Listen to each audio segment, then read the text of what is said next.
immigration is just that, illegal. It's simple, it's a fact. And here's one more fact. Mexico has some of the strictest immigration laws that deport people all the time. The fact of the matter is a very simple one. The USA wants a wall. Therefore, other countries, along with celebrities and numerous other people, say they are racist. Yet do not want to hear about how Mexico deport people back to Guatemala and other countries constantly. They do not offer them free health care. They do not offer them amnesty as well.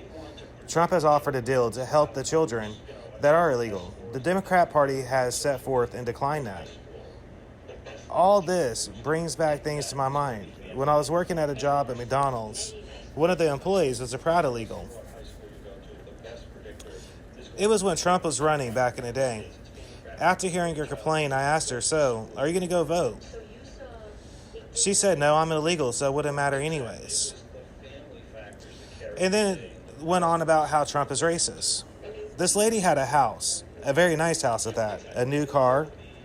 She's getting food stamps. Her kids all were in school athletic programs.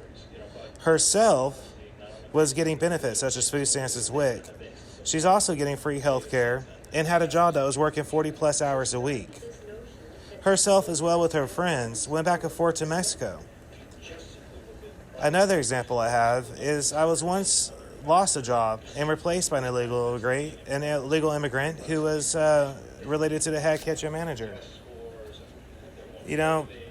Thinking back on it, the fact that I lost that job, I went back and I asked him, I said, what's the reason for you? I was a kitchen expo. Let me back up a little bit. And part of being a kitchen expo is you have to get orders out to tables at a certain amount of time. So I had the general manager yelling at me, get them out faster. When I went back to go get my code, I asked the guy, what was the reason why I lost my job? He was nervous at first, and I explained to him, I'm not going to get mad. I'm just curious. He said the guys felt like you were pushing them too hard. Some time went by, and I went back to go eat there, in essence at Applebee's in California. And I saw somebody who was his cousin in my same position. One time, back in California, I asked for a landscaping job position. I was told by the foreman that he could not hire me due to the fact I didn't have my GED. I looked around at the crew, and I said, are you telling me that all them guys, they have their GEDs? He kind of smiled a little bit and said they might not, but they're also not going to ask for as much money as what you're going to ask me for. I've never forgot that. And then when you watch the news, you see illegal immigrants waving foreign flags at us. They're waving them at sporting events. They're waving them in protests. They're stepping on our U.S. flag. A lot of them commit crimes. They get deported. And guess what? As soon as they get a chance, they come right back and they continue committing more crimes. All these are examples that should be honestly seen as examples, and just that, an honest example of why we need to do better as a country. We need to have stricter immigration policies. It does not take a genius to figure out why our system is getting depleted. When you're denied help, they will not tell you the truth about why. Our country needs to wake up and realize just what the reasons are. The whole depletion things, you got to understand something. They have to make up the money somehow. They can't just print up more money for us to use. Everybody thinks it's that simple. It's a lot more complicated than that. The whole DACA thing that's recently come back, this is a new thing. Will come back and it will ultimately bite us in the ass for this simple reason.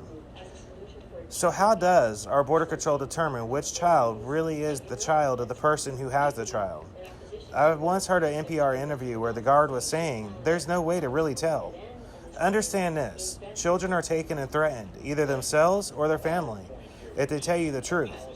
Secondly, who is going to pay for their health care, education? Ultimately, they will become the responsibility of us taxpayers.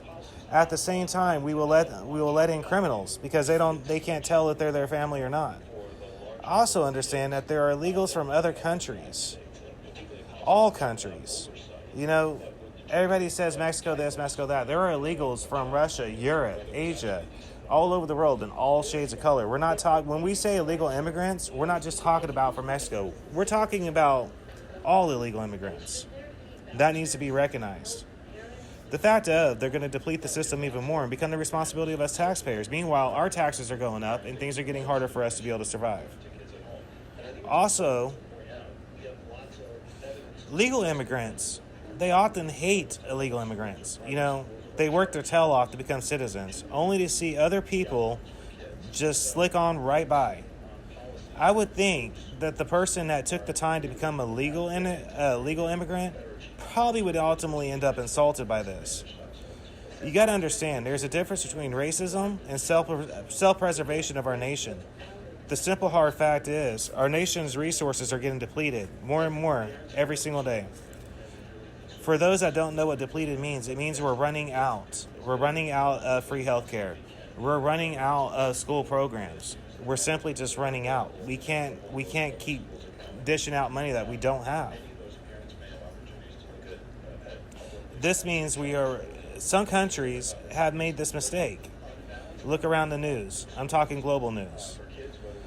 The ones that have made this mistake, they end up in civil unrest, ultimately against their own countries. See, you have to understand, for every action, there is an equal consequence. It is a sad time that we're living in, where if you have an honest opinion, you are labeled a racist. I have no clue what happened to our great nation. We used to stand by our country and our government. Even if you didn't necessarily agree with what our commander-in-chief did, you still stood by our country, our soldiers, the police. I truly hope at one point we will get back to where we used to be. It's a sad state of affairs whenever you see people just walking around disrespecting police, disrespecting our troops. It's really like history's reversing itself, and we're not living in that time period no more. You can't really go on about racism this and racism that, because the simple fact is, it's not like it once was. We have immigrants that have come here legally, and they are state representatives. They're senators, they work in Congress, they have jobs as doctors, they have jobs as lawyers, teachers, professors. It's not a matter of racism, it's about a matter of self-preservation of our nation. We need to get back to this before we can actually fix our country.